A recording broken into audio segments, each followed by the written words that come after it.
আসসালামু আলাইকুম ওয়া রাহমাতুল্লাহি ওয়া বারাকাতুহু।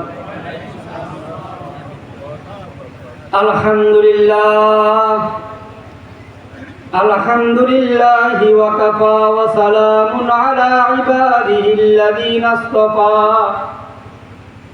আম্মা বা'দু ফাকাদ ক্বালা আল্লাহু তাআলা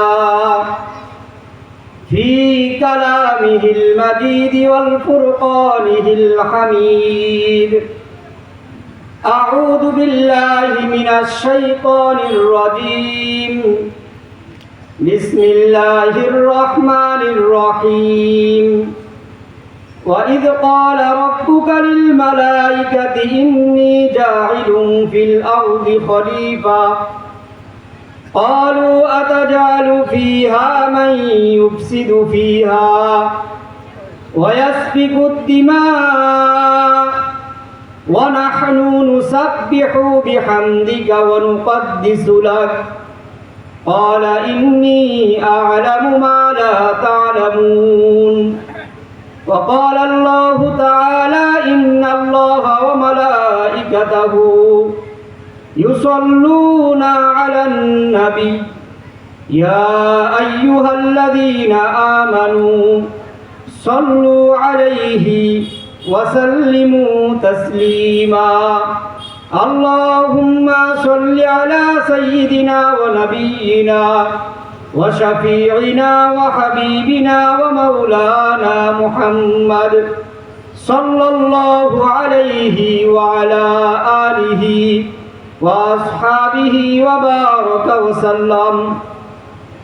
আলহামদুলিল্লাহ, আল্লাহ পাকের বান্দা জনাবে মুহাম্মদুর রাসূলুল্লাহ সাল্লাল্লাহু আলাইহি ওয়াসাল্লামের উম্মতগণ, আল্লাহ রাব্বুল আলামিনের দরবারে অসংখ্য অগণিত শুকরিয়া যে আল্লাহ রাব্বুল আলামিন ধানুয়া আশরাফ মিয়াজি হাফিজিয়া মাদ্রাসা ও বাংলাদেশ মুজাহিদ কমিটি মাসিমপুর ইউনিয়ন শাখার উদ্যোগে আজকের এই ঐতিহাসিক ওয়াজ মাহফিল ও হালকায়ে জিকিরে আসার মতো বসার মতো তৌফিক দান করেছেন।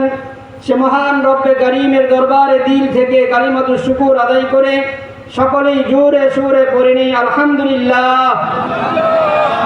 লক্ষ কোটি দুরূদ ও সালাম পেশ করছি আকা নামদার তাজদারে মদিনা ইমামুল মুরসালিন রাহমাতুল লিল আলামিন শাফিউল মুজনিবিন বিশ্ব মানবতার মুক্তির দূত নবী মুহাম্মদুর রাসূলুল্লাহ সাল্লাল্লাহু আলাইহি ওয়াসাল্লামের উপর।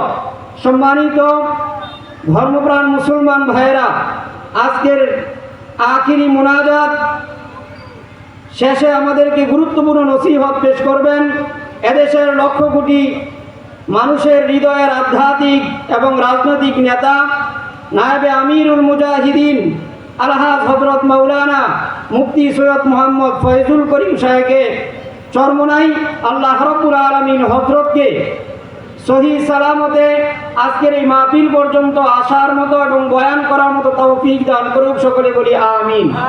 নতুন দেশ নতুন উদ্যমে আজকের এই সময়ে শিবপুরের ভিতরে নতুন করে একটি দেশের ভিতরে স্বাধীনতার অর্জনের পর সর্বপ্রথম মাহফিল আজকে মনে হচ্ছে শিবপুর ধানুয়া আশরাফিয়া হাফিজিয়া মাদ্রাসা। কথা বলেন ঠিক কিনা?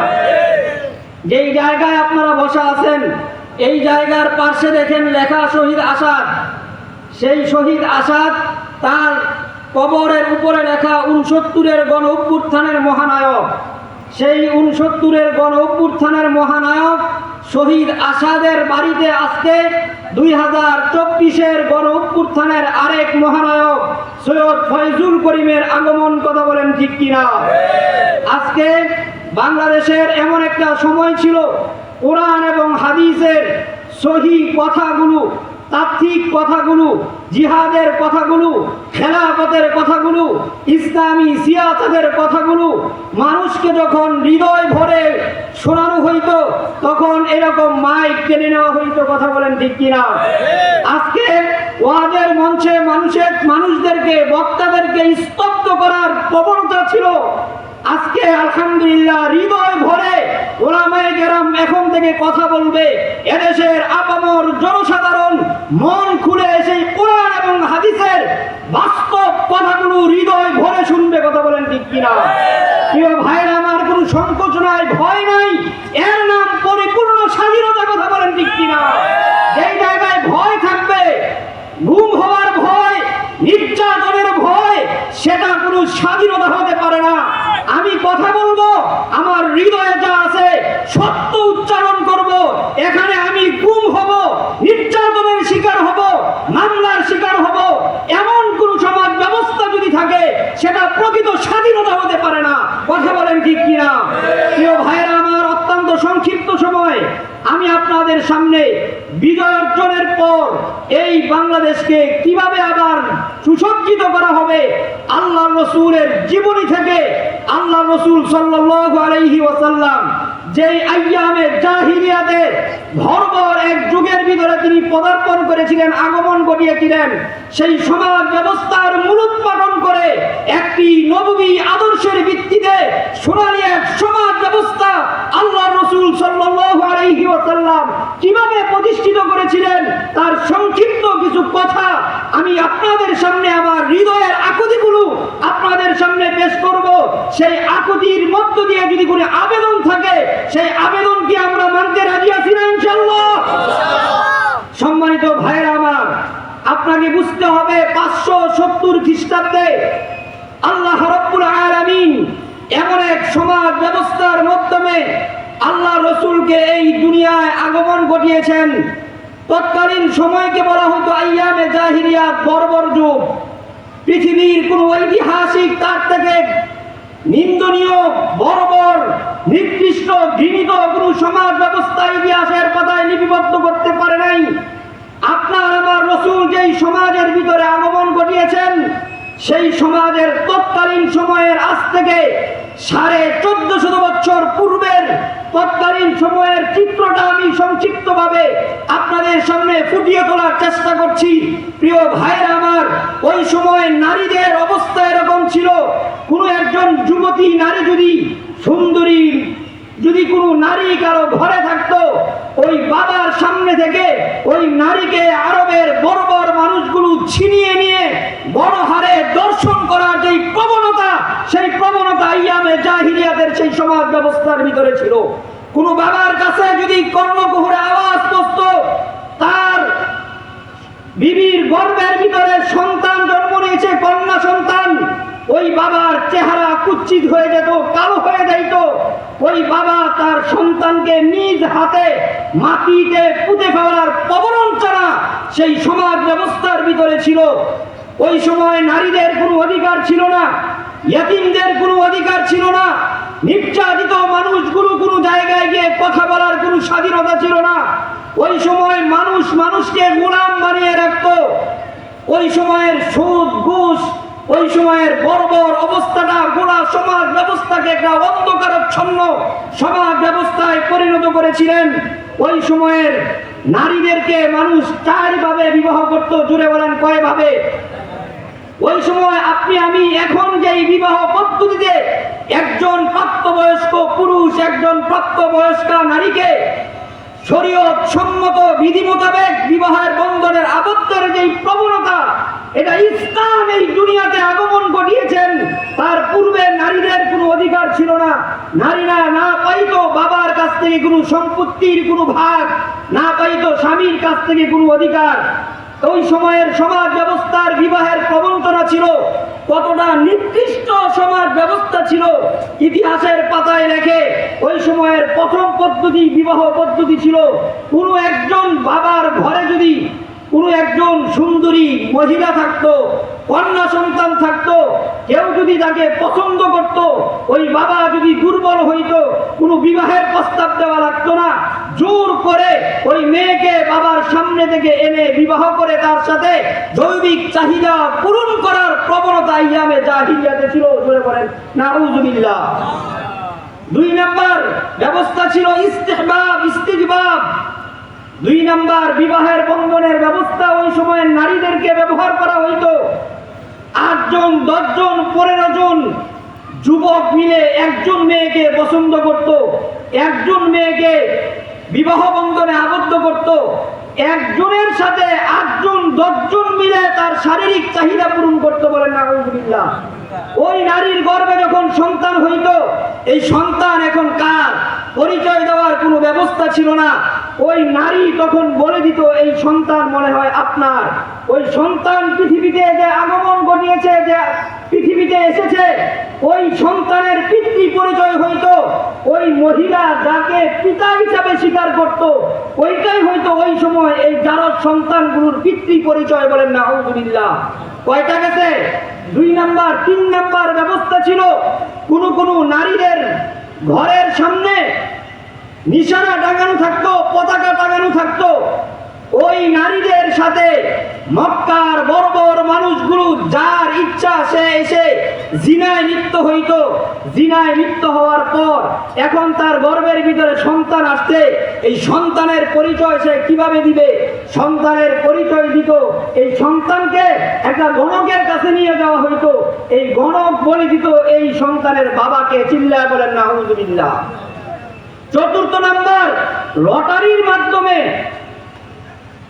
আপনার লটারির মাধ্যমে পিতৃ পরিচয় নির্ধারণ করা হইত। 4th নাম্বারে আপনার নিজের স্বামী তার বিবিকে খুব ভালোভাবে বুঝবেন ওই সময়ের সমাজ ব্যবস্থা কতটা কলঙ্কিত অধ্যায়ে পরিণত হয়েছিল। নিজের স্বামী তার স্ত্রীকে সন্তান ধারণ করার জন্য পার্শ্ববর্তী কোনো এক যুবকের ঘরে পাঠায় দিত, বলে নাউযুবিল্লাহ।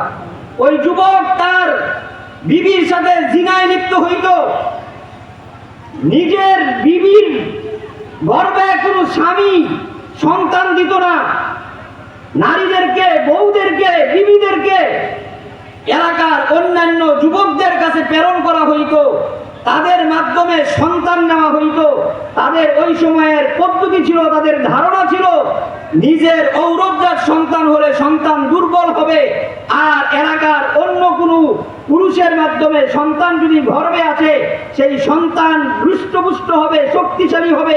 চিল্লায়া বলেন নাউযুবিল্লাহ। আল্লাহ রাসূল সাল্লাল্লাহু আলাইহি ওয়াসাল্লাম 570 খ্রিস্টাব্দে দুনিয়াতে আসলেন। তিনি এসে আরবের এই সমাজ ব্যবস্থার দিকে খেয়াল করলেন। তিনি মনে মনে চিন্তা করলেন এটা কোনো মানুষের সমাজ হতে পারে না। আল্লাহ রাসূল দেখলেন যারা দুর্বল তারা বিচার দায়ের করার জন্য গোটা আরবের ভিতরে একটা ঘর নাই, একটা দুয়ার নাই, একটা দরবার নাই যেখানে গিয়ে সে বিচার ব্যবস্থার দায়ের করবে। সমস্ত শক্তিশালী মানুষগুলো দুর্বলদের উপরে চেপে বসেছিল। কোনো বিচার ব্যবস্থা ছিল না, অর্থনৈতিক ব্যবস্থা, সুদ আর ঘুষ। একজন মানুষ এক মুঠো খাবারের চিৎকারে পুরা আরব যদি ঘুরত, কেউ তাকে কোনো ধরনের ঋণ দিত না, এক মুঠো খাবার দিত না। সুদ ব্যতীত কেউ কাউকে কোনো ধরনের অর্থ ব্যবস্থার তখন প্রচলিত ছিল না। মানুষ মানুষের মধ্য থেকে ছোট্ট ছোট্ট বিষয় নিয়ে যুদ্ধ বিগ্রহে কলহে লিপ্ত হইত। মানুষ ইয়েতিমের মাল রক্ষণ করার জন্য একেবারে নিজের ভাতিজা যে এতিম হয়েছে সেই এতিমের মাল রক্ষণ করার চেষ্টায় থাকতো। এই রকম এক সমাজ ব্যবস্থার মধ্যে আল্লাহ রাসূল যখন দুনিয়াতে আসলেন, ছোট্ট বয়সে আপনার 15-16 বছর বয়সে সেই সমাজ ব্যবস্থা নিয়ে আল্লাহ রাসূল চিন্তা করলেন এটা কোনো মানুষের সমাজ ব্যবস্থা হতে পারে না, এইখানে কোনো মানুষ বসবাস করতে পারে না। এই মক্কা, এই পৃথিবী তৎকালীন সময়ে আল্লাহ রাসূল চিন্তা করলেন ওই মানুষগুলোর হাত পা চোখ নাক কান থাকতে পারে, আসলে মানুষ সত্যের দিক থেকে একটাও মানুষ না। কথা বলেন ঠিক কিনা? আল্লাহ রাসূল সাল্লাল্লাহু আলাইহি ওয়াসাল্লাম দেখলেন একজন মানুষ তার চোখের সামনে অসুস্থ অবস্থায় চিৎকার করতে থাকে, একজন মানুষ তাকে চিকিৎসার ব্যবস্থা করে না। একজন অন্ধ মানুষ রাস্তা পার হওয়ার জন্য দিনের পর দিন অতিক্রম করতে থাকে, একজন মানুষ নাই যে তাকে রাস্তা ধরে রাস্তা পার করে দিবে, এমন কোনো ব্যবস্থা ওই সময়ে ছিল না। মিথ্যার প্রবঞ্চনা ছিল ওই সময়। মাদক প্রত্যেকটা আরবের ঘরে ঘরে মাদক ভর্তি ছিল, প্রত্যেক জায়গায় অপবাদ, একজন আরেকজনের উপরে অপবাদ দিত। অশ্লীলতা গোটা সমাজ ব্যবস্থা অন্ধকারাচ্ছন্ন করে ফেলেছিল। মক্কার আরবের বড় বড় যুবকগুলো একজন গর্ভবতী মহিলা রাস্তা দিয়ে যখন আসতো, মক্কা মক্কার 2 জন 4 জন যুবক যদি রাস্তার পাশে থাকতো, যুবকরা একজন আরেকজনের সাথে বাজি রাখতো, এই যে আমাদের সামনে একজন গর্ভবতী মা আসতেছে, এই মায়ের পেটের ভিতরে পুত্র সন্তান না নারী সন্তান, একজন আরেকজনের সাথে বাজি রাখতো। সে একজন বলতো তার গর্ভের ভিতরে পুত্র সন্তান আছে, আরেকজন বলতো তার গর্ভের ভিতরে কন্যা সন্তান আছে। 2 জন বাজি রাখতো, 2 জন বাজি লেগে ওই মহিলার কাছে যাইতো, মহিলাকে হত্যা করত, হত্যা করে তার পেট ফুড়ে তারপরে এই দেখতো তার পেটের ভিতরে পুত্র সন্তান আছে না কন্যা সন্তান আছে, বলেন না। প্রিয় ভাইরা আমার, এমন এক সমাজ ব্যবস্থায় আল্লাহ রাসূল আগমন করলেন। আল্লাহ রাসূল এসে এই সমাজ ব্যবস্থার মূলোৎপাটন করার জন্য আল্লাহ রাসূল সাল্লাল্লাহু আলাইহি ওয়াসাল্লাম ধ্যানে মগ্ন থাকলেন। হেরা গুহায় শুধু চিন্তা ভাবনায় সমাজ ব্যবস্থা কিভাবে পরিবর্তন করা যায়।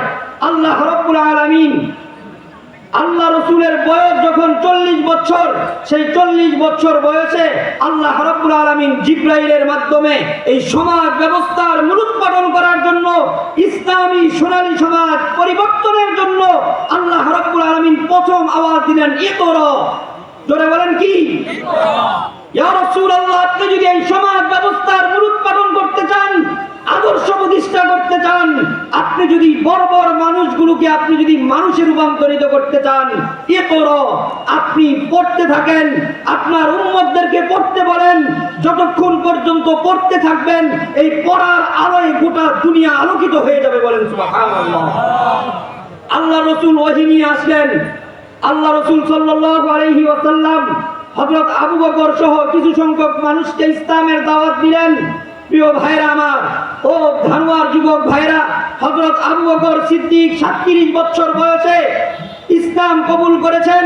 হযরত ওমর রাদিয়াল্লাহু তাআলা আনহু 26 বছরের টকবকে যুবক, শরীরের প্রত্যেক জোড়ায় শিরায় উপশিরায় যৌবনের রক্ত প্রবাহমান, সেই 26 বছরের টকবকে যুবক হযরত ওমর লা ইলাহা ইল্লাল্লাহু মুহাম্মাদুর রাসূলুল্লাহ আল্লাহ রাসূলের আদর্শ কবুল করেছেন। হযরত আব্দুর রহমান ইবনে আউফ মাত্র 17 বছর বয়সে ইসলাম কবুল করেছেন। হযরত আলী রাদিয়াল্লাহু তাআলা আনহু মাত্র 8.5 বছর বয়সে কালিমা গ্রহণ করে নিয়েছেন, বলেন আলহামদুলিল্লাহ। আল্লাহ রাসূল চিন্তা করলেন এই মানুষগুলোকে কিভাবে স্বর্ণের মানুষে রূপান্তরিত করা যায়। এই মানুষ কি কারণে আরেকজনের সম্পত্তি দখল করার চেষ্টা করে, এই মানুষগুলো কি কারণে রাষ্ট্রের সম্পত্তি দখল করে, এই মানুষ কি কারণে দেশের লক্ষ লক্ষ কোটি টাকা বিদেশে পাচার করে, এই মানুষগুলো কিসের কারণে আরেকজনকে মিথ্যা হয়রানি মামলার শিকার করে, এই মানুষগুলো কিসের কারণে আয়নাঘর বানিয়ে নিরপরাধ মানুষগুলোকে আয়নাঘরে নিক্ষিপ্ত করে, এই মানুষগুলো কিসের কারণে নিরপরাধ মানুষগুলোকে উলামায়ে কেরামদেরকে কারাগারের ভিতরে নিক্ষিপ্ত করে। আল্লাহ রাসূল সেই ফর্মুলা নাযিল করলেন, এ মানুষগুলো হাতে পায়ে চোখে নাকে কানে মানুষ হলেও অন্তরের দিক থেকে একটাও মানুষ না, কথা বলেন ঠিক কিনা? আল্লাহ রাসূল সাল্লাল্লাহু আলাইহি ওয়াসাল্লাম প্রত্যেকটা মানুষের কলবের দিকে লক্ষ্য করলেন, চিন্তা করলেন কি কারণে মানুষগুলো এইভাবে বর্বরতার শিকার হচ্ছে। আল্লাহ রাসূল চিন্তা করে ভাই করলেন, প্রত্যেকটা মানুষের অন্তরের ভিতরে রোগ আছে, কথা বলেন ঠিক কিনা? প্রত্যেকটা মানুষের অন্তরের ভিতরে রোগ আছে। এই রোগগুলো যদি সুস্থ করা না যায়, এই রোগ থেকে যদি মানুষগুলোকে পরিত্রাণ দেওয়া না যায়, এই মানুষগুলো মানুষে রূপান্তরিত হবে না। আর এই মানুষগুলোর অন্তরের রোগ যদি দূরীভূত করা যায়, এই মানুষ দিয়ে আমি আমার স্বপ্নের, আমি আমার ইসলামী সমাজ ব্যবস্থা প্রতিষ্ঠা করতে পারবো, বলেন আলহামদুলিল্লাহ। তিনি রোগ চিহ্নিত করলেন, প্রত্যেকটা মানুষের কলবের ভিতরে বড় বড় 10টা রোগ থাকে, কথা বলেন কয়টা? 10টা। আমি অত্যন্ত সংক্ষিপ্তভাবে আপনাদের সামনে বলছি, 10টা প্রত্যেকটা মানুষের কলবের ভিতরে রোগ। 1 নম্বর রোগ লোভ। ধরে বলেন কি? লোভ। এই লোভের কারণে বাংলাদেশের 11 লক্ষ কোটি টাকা বাংলাদেশ থেকে বিদেশে পাচার হয়েছে, কথা বলেন ঠিক কিনা? এই 16 বছরে বাংলাদেশের টাকা, যে দেশের মানুষগুলো এক মুঠো খাবারের জন্য ডাস্টবিনে, আজকে খাবারের জন্য কুকুরের সাথে লড়াই করে, যে দেশের মানুষগুলো খোলা আকাশের নিচে বসবাস করে, যে দেশের মানুষগুলো চিন্তাও করা যায় না। গোটা রাত্রিতে শীতকালের ভিতরে কম্বল দেওয়ার মতো শরীরে একটা কাপড় নাই। সে দেশের নেতারা 11 লক্ষ কোটি টাকা দেশ থেকে বিদেশে পাচার করার কারণ তাদের কলিজার ভিতরে কলিজা ভরা লোভ আছে। কথা বলেন ঠিক কিনা? আজকে সেই লোভের কারণে দেশের টাকা আজকে বিদেশে কি করা হচ্ছে? পাচার করা হচ্ছে। আমরা হিসাব করে দেখেছি 16 বছরে প্রত্যেক মিনিটে, জোরে বলেন প্রত্যেক মিনিটে 12 লক্ষ টাকা দেশ থেকে বিদেশে পাচার হয়েছে। প্রত্যেক মিনিটে আপনি 16 বছরকে মিনিটে আনেন, এই মিনিটে 11 লক্ষ কোটিকে আপনি ভাগ দেন, দেখবেন প্রত্যেক মিনিটে, জোরে বলেন প্রত্যেক মিনিটে 12 লক্ষ টাকা দেশ থেকে বিদেশে কি হয়েছে? পাচার হয়েছে। এদেশের মানুষ খাইতে পারে না, কৃষকরা তার অধিকার পায় না। আজকে গার্মেন্টসের শ্রমিকরা এই 10,000 8,000 টাকা বেতনের জন্য মাসের পর মাস তাদের শ্রম বিনিয়োগ করে বেতন পায় না, বেতনের জন্য ধর্মঘট করতে হয়। আর এদেশের এক শ্রেণীর যারা শাসক ছিল তারা দেশের টাকা বিদেশে কানাডায় বেগম পাড়া বানাইতে ব্যস্ত ছিল। কথা বলেন ঠিক কিনা? কিসের কারণে? লোভের কারণে। কিসের কারণে? লোভের কারণে। দুনিয়ার লোভ, ক্ষমতার লোভ তাদেরকে অন্ধ করে ফেলছে। আল্লাহ রাসূল বললেন তাদের কলিজা থেকে লোভ দূর করতে হবে। 2 নাম্বার, লম্বা আকাঙ্ক্ষা। জোরে বলেন কি আকাঙ্ক্ষা? প্রত্যেকটা মানুষের কলিজার ভিতরে লম্বা আকাঙ্ক্ষা। এত বিশাল আকাঙ্ক্ষা, ব্যক্তির বয়স হয়েছে 70, এ ব্যক্তি নতুন বিল্ডিং ধরছে 100 বছরে। কথা বলেন ঠিক কিনা? নতুন বিল্ডিং এর ডিজাইন করতেছে, এটা 100 বছর থাকবে। তার বয়স কত? 70 বছরের বুড়া 100 বছরের বিল্ডিং। এত বিশাল বিল্ডিং কেন? লম্বা আকাঙ্ক্ষা। জোরে বলেন কি আকাঙ্ক্ষা? লম্বা আকাঙ্ক্ষা। আমি এখন টিনের সেটে থাকি, আমার লম্বা আশা, লম্বা আকাঙ্ক্ষা, এটা আমার ভালো লাগে না। একতলাওয়ালা চিন্তা করে দোতলা, দোতলাওয়ালা চিন্তা করে 3 তলা। এইভাবে লম্বা আকাঙ্ক্ষা মানুষকে গুনাহে লিপ্ত করে। 3 নাম্বার, প্রত্যেকটা মানুষের অন্তরে আল্লাহ রাসূল চিন্তা করলেন প্রত্যেকটা মানুষের অন্তরের 3য় নাম্বার রোগ হলো রাগ। জোরে বলেন কি? রাগ। এই রাগের কারণে আজকে মানুষ বিভিন্ন অন্যায়ের ভিতরে লিপ্ত। কথা বলেন ঠিক কিনা? রাগের কারণে আজকে 4 নাম্বার মিথ্যা। 4 নাম্বার কি? মিথ্যা। আমি সংক্ষিপ্ত করছি আমার আলোচনা, একেবারে সংক্ষিপ্ত। 5 নাম্বার গীবত। 5 নাম্বার কি? এগুলো কলিজার রোগ, আত্মার রোগ। 5 নাম্বার কি? গীবত। 6 নাম্বার হিংসা। আছে না নাই? এই হিংসা, হাসাদ, মারামারি, কাটাকাটি, হিংসার কারণেই আজকে দেখা যায় একদল আরেক দলের উপরে পশুর মতো চড়াই হয়। কিসের কারণে? হিংসার কারণে। 7 নাম্বার কৃপণতা। 7 নাম্বার কি? কৃপণতা। 8 নাম্বার অহংকার। 8 নাম্বার অহংকার। 9 নাম্বার লোক দেখানো, রিয়া, লোক দেখানো ইবাদত বা লোক দেখানো যা কিছু আছে এগুলো। 10 নাম্বার দুশমনি। 10 নাম্বার দুশমনি। আল্লাহ রাসূল সাল্লাল্লাহু আলাইহি ওয়াসাল্লাম এই 10টা রোগ চিহ্নিত করলেন। প্রত্যেকটা রোগ আত্মার রোগ।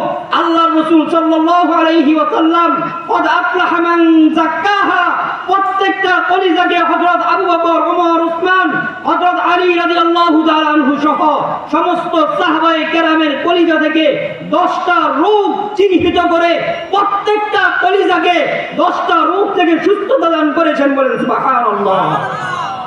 10টা রোগ যখন মানুষের মধ্য থেকে দূরীভূত হয়ে গেছে, আল্লাহ রাসূল সাল্লাল্লাহু আলাইহি ওয়াসাল্লাম এমন এক সমাজ ব্যবস্থা তখন তিনি চিন্তা ভাবনা করলেন, এমন এক সমাজ ব্যবস্থা তিনি প্রতিষ্ঠা করলেন। প্রিয় ভাইয়েরা আমার, ওই সময় আল্লাহ রাসূল সাল্লাল্লাহু আলাইহি ওয়াসাল্লাম মদিনায় তখন রাষ্ট্রনায়ক। আমার নেতা, বিশ্ব নেতা। কথা বলেন ঠিক কিনা? আমার নবী শুধু নবী না, আমার নবী একজন রাষ্ট্রনায়ক। কথা বলেন ঠিক কিনা? আজকে এই কথাগুলো সমাজের ভিতরে অনেককে বলতে দেওয়া হয় নাই। আমার রাসূলকে শুধু একজন নবী হিসাবে স্বীকার করেছে। আমার নবী কি শুধু নবী? আমার নবী শুধু নবী না, আমার নবী বিশ্ব নেতা। কথা বলেন ঠিক কিনা? আমার আপনার নেতাকে জুড়ে বলেন। আমরা সেই নবীর একজন পরিপূর্ণ সৈনিক হতে রাজি আছি তো? বিশ্ব নবী সাল্লাল্লাহু আলাইহি ওয়াসাল্লাম মদিনার সনদ প্রণয়ন করলেন, বিচার ব্যবস্থা প্রণয়ন করলেন। বিচার ব্যবস্থা আল্লাহ রাব্বুল আলামিন কোরআনের আইন নাযিল করলেন, ফাকতুলু আইদিয়াহুমা, যারা চুরি করবে প্রত্যেকের হাত কেটে দাও। কি কেটে দাও? হাত কেটে দাও। যারা স্বভাবের চোর, অভাবের তাড়নায় চলো না। আমরা বিগত দিনে দেখেছি সন্তানকে এক পেয়ালা দুধ পান করার জন্য এক ব্যক্তি তার বাবা সন্তানের দুধের তৃষ্ণা নিবারণ করতে না পেরে দোকানে গিয়ে দুধ চুরি করেছিল, ডানুর দুধ চুরি করেছিল। ওই ব্যক্তির হাত ইসলাম কাটতে বলে নাই, ইসলাম কাটতে বলেছে ওই সমস্ত লোক যারা নেতার আসনে বসে, রাষ্ট্রের আসনে বসে বাংলাদেশের সমস্ত মানুষগুলোর রক্তের কামাই ট্যাক্সগুলো যারা আজকে আত্মসাৎ করেছে, যারা বেগম বাড়া তৈরি করেছে, দেশের টাকা লুটপাট করেছে, ওই সমস্ত যারা স্বভাবের চোর তাদের হাত কাটার কথা ইসলাম বলেছে। কথা বলেন ঠিক কিনা? আল্লাহ রাসূল সাল্লাল্লাহু আলাইহি ওয়াসাল্লাম রাষ্ট্রনায়কের চেয়ারে বসা বিচার ব্যবস্থায় মামলা দায়ের করা হলো। একজন মাখজুমি একজন মহিলা, যেই মহিলার নাম ফাতেমা, তিনি চুরি করেছেন। আল্লাহ রাসূল বললেন তার হাত কেটে দাও। সুবহানাল্লাহ বলবেন না? সাহাবায়ে কেরাম মধ্য থেকে কয়েকজন এসে একটু সুপারিশ করলেন, মদিনার মাখজুমি পুত্র, সম্ভ্রান্ত পুত্র, যদি ওই মহিলার, এই বংশের মহিলার হাত কাটা হয় মান ইজ্জত যাবে। ইয়া রাসূলুল্লাহ, একটু কি শিথিলতা করা যায় না? আল্লাহ রাসূল সাল্লাল্লাহু আলাইহি ওয়াসাল্লাম বলেন, লাউ কানাত ফাতিমা বিনতি মুহাম্মদ সাল্লাল্লাহু আলাইহি ওয়াসাল্লাম, এই জায়গায় মাখজুমি মহিলা ফাতেমার জায়গায় যদি আমার কন্যা কলিজার টুকরা মুহাম্মদ আরবীর কলিজার টুকরা সন্তান ফাতেমাও যদি হইতো, আমি আল্লাহর রাসূল তাৎক্ষণিকভাবে আমার কলিজার টুকরা ফাতেমার হাত কেটে দিতাম। প্রিয় ভাইরা আমার, হযরত ওমর রাদিয়াল্লাহু তাআলা আনহু অর্ধ জাহানের বাদশা, জুড়ে বলেন পুরা পৃথিবীর অর্ধ জাহানের বাদশা, মামলা দায়ের করা হয়েছে একজন নিরপরাধ দুর্বল একজন কন্যা আল্লাহ রাসূল সাল্লাল্লাহু আলাইহি ওয়াসাল্লামের সাহাবী হযরত ওমরের দরবারে এসে মামলা দায়ের করলেন, আপনার সন্তান